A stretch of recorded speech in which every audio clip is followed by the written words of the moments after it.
الحمد لله على نعمائه الشاملة وآلائه الكاملة، والصلاة والسلام على سيدنا محمد وعلى آله وأصحابه المجتبى. أما بعد، فأعوذ بالله من الشيطان الرجيم. بسم الله الرحمن الرحيم. وما علمناه الشعر وما ينبغي له إن هو إلا ذكر وقرآن مبين. صدق الله العظيم. والشعراء يتبعهم الغاوون ألم تر أنهم في كل واد يهيمون وأنهم يقولون ما لا يفعلون. صدق الله العظيم. وإن من البيان لسحرا وإن من الشعر لحكمة. صدق رسوله النبي الأمين الكريم جل مجده قال في تعظيم حبيبه صلى الله عليه وسلم: إن الله وملائكته يصلون على النبي يا أيها الذين آمنوا صلوا عليه وسلموا تسليما. اللهم صل على سيدنا ونبينا محمد وعلى آل سيدنا ونبينا محمد وبارك وسلم. صلی اللہ علیہ وسلم. بزرگان محترم، سورہ یاسین کی دو آیات آپ کے سامنے پڑھنے کا شرف حاصل کیا. رب تبارک و تعالی اپنے حبیب صلی اللہ علیہ وسلم کے شان بیان کرتے ہوئے فرمایا: ہم نے اپنے محبوب کو شعر و شاعری نہیں سکھائی. وما علمناه الشعر، ہم نے اپنے حبیب کو شعر و شاعری نہیں سکھائی. وما ينبغي له، اور ان کے لیے یہ کام مناسب بھی نہیں ہے. منصب رسالت کے جو کام ہیں وہ عظیم ترین ہیں. یہ شعر و شاعری ان کی شاعر شان نہیں ہے. ان هو الا ذکر وقرآن مبین، یہ تو قرآن ہے اور واضح ذکر ہے. اس کا بیک گراؤنڈ یہ ہے. آپ سیدھا سادہ ایسا پڑھ لیں گے تو بس اتنا ہی سمجھ میں آ جائے گا کہ اللہ نے حضور کو شعر و شاعری نہیں سکھائی اور یہ ان کے لیے مناسب بھی نہیں. اتنا ہی سمجھ میں آئے گا. اس کا پس منظر یہ ہے، جب حضور پاک صلی اللہ علیہ وسلم قرآن مجید پڑھتے تھے تو سامنے والے پر اس قدر اثر انداز ہوتا تھا اور ایسی جچی تلی عبارتیں، مسجع، مخفع، القارعہ، وما ادراک ما القارعہ، اس کے آخر میں بھی تھا، اس کے آخر میں بھی تھا. اس طریقے کی جو آیات ہوتے تھے: الرحمن علم القرآن خلق الانسان علمہ البیان. دیکھا ہے آپ کیسی ملی جلی آیات ہیں. جب عرب سنتے تھے تو بے ساختہ یہ کہنے پر مجبور ہو جاتے تھے کہ یہ شعر و شاعری ہے، کیونکہ ان کے پاس قافیہ ردیف کا بڑا اعتبار ہوتا تھا. چیلنج کے طور پر یمنی چادر میں سونے کے حروف سے جو جاہلیت کے بڑے بڑے شعراء تھے اشعار کہتے تھے. بازار لگتا تھا مکے میں عکاظ نام کا، اور یہاں پر ایک محفل ہوتی تھی شعر و شاعری کی. جو شاعر محفل کو لوٹ لیتا تھا اس کے اشعار کو اس یمنی چادر میں سونے کے حروف سے لکھ کر کعبۃ اللہ پر آویزاں کیا جاتا تھا، لٹکایا جاتا تھا. اور یہ چیلنج کے طور پہ ہوتا ہے کوئی اس کا مقابل، اس کا ثانی تو لیا ہے، اور اس کو 1 سال کا ٹائم ہوتا ہے. اشعار ایسے جچے تلے مسجع مخفع عبارتیں اور مناظر پوری چیزیں اس میں شامل ہوتی ہیں، اور یہ ان کے لیے فخر تھا کہ ہمارے پاس ایسے ایسے لوگ ہیں، ایسے ایسے اشعار کہتے ہیں کہ اس کا جواب نہیں ملتا۔ 7 معلقیں مشہور ہیں، عالم اول سے یہ کتابیں پڑھائی جاتی ہیں، جس کو 7 معلقات کہتے ہیں، یعنی وہ 7 قصیدے جو جاہلیت کے شعراء کے تھے، کعبۃ اللہ پر لٹکائے جاتے تھے۔ جب قرآن مجید نازل ہوا تو حضور پاک صلی اللہ علیہ وسلم نے سورہ کوثر اس پر لگا دی۔ سبحان اللہ۔ اب پورے عرب پریشان ہو گئے، یہ کیا ہے، بہت پریشان ہو گئے۔ اور سورہ عرب میں معجزاتی طور پر ایسے نکات ہیں، میں انشاءاللہ کسی وقت اس کو تفصیل کے ساتھ بیان کروں گا، تو وہ دیکھ کر پریشان ہو گئے۔ ایک عرب کا بڑا شاعر جس کو عرب کی ناک کہتے تھے، سب اس کے سامنے سرنگوں، اس نے جب پڑھا اِنَّا أَعْطَيْنَاكَ الْكَوْثَرَ فَصَلِّ لِرَبِّكَ وَانْحَرْ إِنَّ شَانِئَكَ هُوَ الْأَبْتَرُ، دل ہی دل میں جو بات تھی وہ زبان پر آ گئی، اس کے نیچے لکھ دیا لَيْسَ هَذَا كَلَامُ الْبَشَرِ، یہ آدمی کا کلام ہو ہی نہیں سکتا۔ تو وہ دور شعر و شاعری کا، نظم کا، تو ایسے عالم میں جب حضور پاک صلی اللہ علیہ وسلم انہی کے مزاج کے مطابق، خیالات کے مطابق، قرآن مجید منظر کشی بھی کرتا ہے، قرآن مجید اشعار میں جو رعایات ہونی چاہیے وہ ساری چیزوں کا لحاظ رکھتا ہے۔ جب پڑھتے تھے تو کئی عرب یہ کہتے تھے اِنَّهُ لَقَوْلُ شَاعِرٍ، یہ تو شاعر ہے۔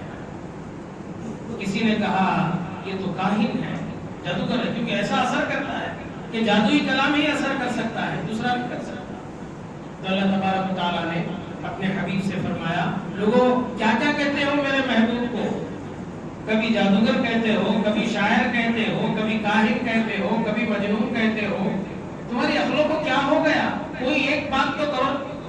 تو اللہ نے یہاں پر شعر و شاعری کی نفی فرمائی، میرا حبیب جو کلام پیش کرتا ہے وہ شعر و شاعری نہیں بلکہ رب کا کلام پیش کرتا ہے۔ سبحان اللہ، سبحان اللہ۔ اسی لیے فرمایا وَمَا عَلَّمْنَاهُ الشِّعْرَ وَمَا يَنبَغِي لَهُ، ہم نے شعر و شاعری کو سکھائی نہیں تو یہ کہاں سے کریں گے؟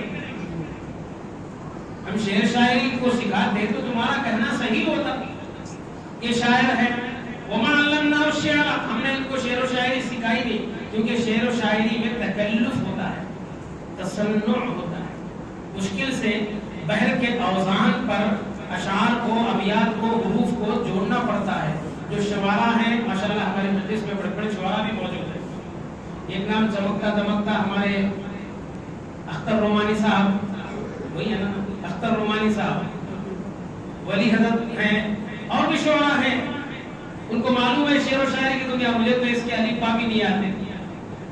تو اللہ نے اپنے حبیب سے فرمایا میرا حبیب جو کہتا ہے تصنع والی گفتگو نہیں کرتا ہے، بداحتن اور فی البدی کہتا ہے، اشعار، اوزان، بحور اس کے سامنے پانی بھرتے ہیں۔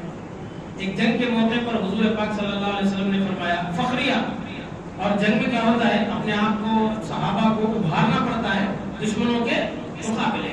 حضور نے فرمایا انا النبی لا کذب انا ابن عبد المطلب، لوگوں کیا سمجھتے ہو، دیکھو اوزان دیکھو، انا النبی لا کذب با، انا ابن عبد المطلب با۔ آپ پریشان ہو گئے، یہ تو شعر و شاعری نہیں کرتے، مگر ایسے اشعار، ایسی بیت، ایسا شعر کہا، شک میں پڑ گئے۔ تو اللہ نے اس کی نفی فرمائی، کیا سمجھتے ہو میرے محبوب کو، یہ شعر و شاعری ہم نے سکھائی نہیں۔ پھر یہ کیا ہے، کہا یہ کلام کی سلاست اور مہارت کی وجہ سے ایسے الفاظ نکل آئے ہیں، میرے نبی کو تکلف سے کوئی کہنے کی ضرورت ہی نہیں پڑتی ہے۔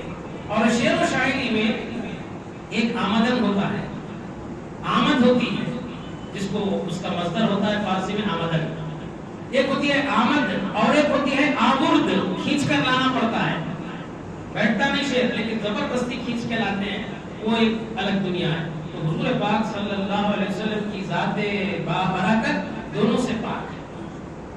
اور ایک جگہ تو اللہ نے شعراء کی بڑی زبردست مذمت فرمائی، فرمایا والشعراء يتبعهم الغاوون، اے شعراء تم کو اپنے کلام پر بڑا فخر ہے نا، سنو تمہاری حقیقت کیا ہے، تم ایسی گھاٹیوں کی پیروی کرتے ہو، وَأَنَّهُمْ يَقُولُونَ مَا لَا يَفْعَلُونَ، اور ایسی بڑی بڑی باتیں کرتے ہو جو تم خود نہیں کرتے۔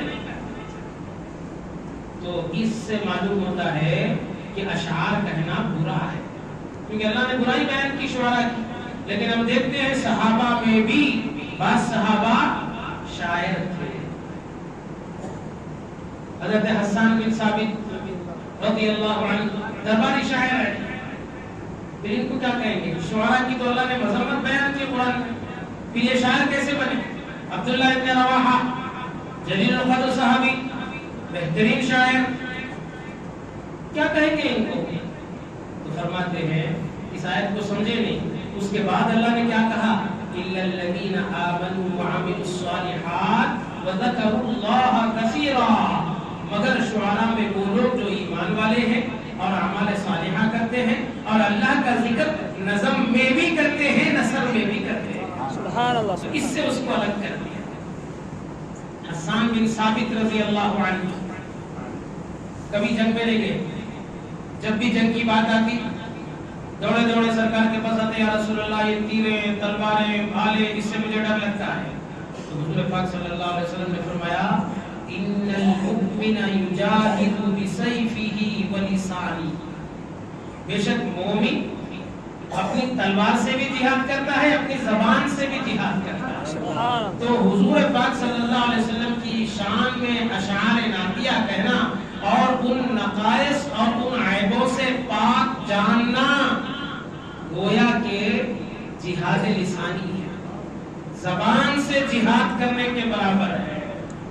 چنانچہ اب آپ لوگ بولتے ہیں مسجد میں اشعار پڑھنا کیسا ہے؟ ہمارے پاس محفل میں روزانہ نعت شریف ہو رہی ہے، مگر ہو رہی ہے، لوگوں کو معلوم ہے کیا ہے اس کا حصہ، اس کے پیچھے حقیقت کیا ہے؟ اب انسان جس چیز کو جانتا نہیں اس کا دشمن، الناس عدو لما جہلوا، جس کو جانتے نہیں اس کے دشمن۔ اب یہ مسئلہ معلوم ہی نہیں کہ بھئی نعت مسجد میں پڑھنا، کسی نے کہہ دیا، آج کل مفتیوں کی کمی نہیں ہے نا، او نہیں درست نہیں ہے، جائز نہیں ہے، او چلو جائز نہیں ہے، قرآن نہیں، حدیث نہیں، تحقیق نہیں، کچھ نہیں، نہیں جائز نہیں، کیوں؟ ابو بکر نہیں پڑھے، عمر نہیں پڑھے، عثمان نہیں پڑھے، واہ کیا اچھی بات ہے،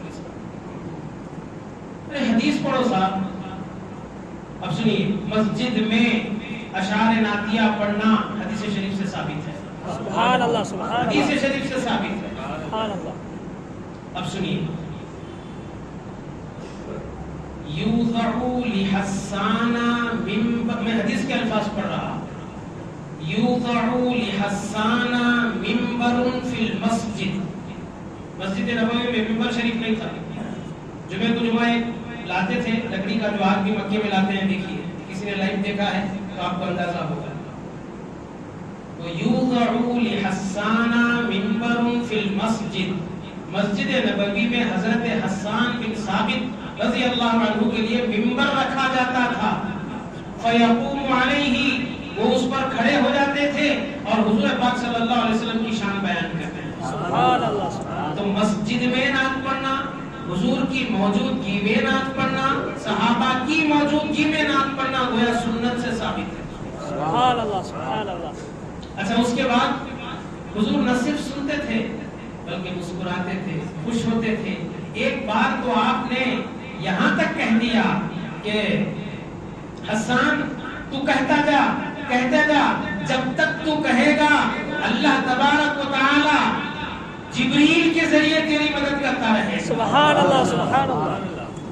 بھئی اللہ مدد کرتا ہے، جبریل مدد کہاں کرتے ہیں؟ تو شرک ہو گیا نا، غیر اللہ سے مدد نہیں، سمجھنے میں تاخیر، وہ قصور ہے۔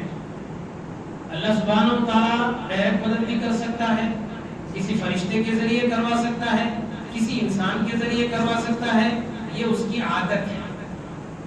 اللہ کے بارے میں ہمیشہ دو باتیں یاد رکھنی ہیں، اللہ کی ایک قدرت ہے، ایک عادت ہے۔ کیا ہے؟ ایک قدرت ہے، ایک عادت ہے۔ بولیے، قدرت اور عادت۔ قدرت سمجھو پہلے، قدرت کیا ہے؟ اللہ اتنی طاقت اور اتنی قدرت والا ہے کہ یہ جو منبر ہے لکڑی کا ہے نا، بولیے لکڑی کا ہے. اللہ کی قدرت یہ ہے کہ آنن فانن یہ سونے کا ہو سکتا ہے، بے شک بے شک. یہ قدرت ہے. عادت یہ ہے کہ قیامت تک نہیں ہوگا. تو اللہ کی دونوں چیزوں پر ایمان رکھنا ہے. ہم دھوکے میں رہتے ہیں اللہ ہے نہیں، اللہ بڑا غفور رحیم ہے، گناہ پہ گناہ، گناہ پہ گناہ، جھوٹ پہ جھوٹ نہیں. اللہ جبار بھی ہے، قہار بھی ہے. اس کا کیا کرو، یہ صفات کا کیا کرو. تو ان صفات کو سامنے رکھ کر علماء نے کہا اللہ کی دو چیزیں، ایک قدرت اور ایک عادت. قدرت یہ ہے کہ وہ جو چاہے وہ ہو سکتا ہے، لیکن وہ کبھی کسی کے بارے میں اور کسی کے تعلق سے ایسا ویسا نہیں چاہتا جو اس کی عادت کے خلاف ہو. تو فرشتوں کے ذریعے مدد کروانا، انسانوں کے ذریعے کسی کی مدد کروانا، یہ اس کی عادت ہے. قدرت یہ ہے کہ وہ خود بھی کر سکتا ہے. تو حضرت حسان کے لیے مسجد کے ممبر، اب اس سے معلوم ہو گیا کہ مسجد میں اشعار نعتیہ پڑھنا درست جائز. اچھا، تو دعا بھی ہے حضور کی. اچھا، ایک اور صحابی ہے، وہ آئے حضور پاک صلی اللہ علیہ وسلم کی خدمت میں، آ کر کہنے لگے دیکھو حضور کو اشعار سنا ہے، یا رسول اللہ کچھ اشعار بنے ہیں، اگر اجازت ہو تو سناؤ. تو حضور پاک صلی اللہ علیہ وسلم نے سناؤ. تو اس کا مطلب ہے کہ حضور کو نظم پسند تھا، اشعار کہنا پسند تھا. تو وہ آئے کہنے لگے، اشعار کہتے کہتے وہ اس شعر پر پہنچے. کیا شعر تھا کہ یا رسول اللہ نار نمرود میں خلیل کیسے جلتے، نار نمرود میں خلیل یعنی ابراہیم علیہ السلام کیسے جلتے. وَنُورُهُ فِي جَبِينِهِ وَفِي صُلْبِهِ، جبکہ آپ کا نور ان کی صلب میں تھا، ان کی پشت میں تھا. سبحان اللہ سبحان اللہ. کیا شعر کہا انہوں نے. حضور پاک صلی اللہ علیہ وسلم بے حد خوش ہوئے اور ان کو دعا دی. دعا یہ دی کہ اللہ تیرے منہ کی زینت کو نہ بگاڑے، سبحان اللہ، یعنی تیرے دانت سلامت رہے. سبحان اللہ. حضرت بانی جامع نظامیہ آگے لکھتے ہیں کہ ان کی عمر 150 سال تک ہوئی، لیکن جب کبھی بھی کوئی دانت ان کا عمر کی وجہ سے گر جاتا، اس دعا کی برکت سے فوراً دوسرا دانت آ بھی جاتا. سبحان اللہ سبحان اللہ. حالانکہ کیا یہ عمر دانت گرنے کی، گرے تو پھر آتے نہیں، لیکن اس دعا کی برکت. تو اس سے کیا معلوم ہوا، حضور پاک صلی اللہ علیہ وسلم کی شان میں اشعار نعتیہ کہی جا سکتی ہے. اس سے حضور خوش بھی ہوئے ہیں، دعائیں بھی دیے ہیں. ایک اور حدیث سناتا ہوں. حضور پاک صلی اللہ علیہ وسلم کی بارگاہ میں صحابی حاضر ہوئی. انہوں نے کہا رسول اللہ کچھ اشعار بنے ہیں آپ کی خدمت میں. تو حضور نے فرمایا ٹھیک ہے سناؤ. تو سناتے سناتے وہ اس شعر پر پہنچے کہ ان النبی لنور یستضاء به وانه سیف من سیف اللہ المہند. یہ شعر انہوں نے کہا. اس کا مطلب ہوتا ہے آپ کی ذات گرامی سراپا نور ہے اور اس سے روشنی حاصل کی جا سکتی ہے.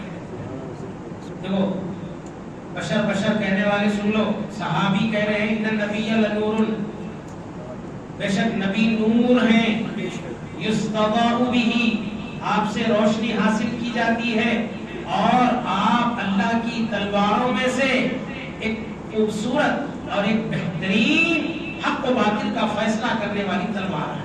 سبحان اللہ. جب اس شعر پر پہنچے تو حضور پاک صلی اللہ علیہ وسلم نہ صرف خوش ہوئے بلکہ دوش مبارک پر جو دوشالہ تھا وہ ان کے سبحان اللہ سبحان اللہ. جو چادر مبارک تھی کاندھوں پر خوشی سے اب ان کے کیا کہنے تھا یہ انتہا. تو اسی لیے ہماری محفلوں میں دیکھتے ہیں کوئی شعر پسند آ جائے، دل کو چھو جائے، تو ہم نذرانہ عقیدت کے طور پر شاعر کی خدمت میں کچھ پیشکش کرتے ہیں. تو حضور نے اس وقت ان کو یہ پیش کر دیا. دوسرا دن سنیے ہم کیا ہوتا ہے. حضرت امیر معاویہ کو معلوم ہو گیا، سیدھا ان کے گھر گئے، جا کے بولے آؤ باہر آؤ، سنا ہے رات میں چادر ملی ہے، ہاں بیچو گے؟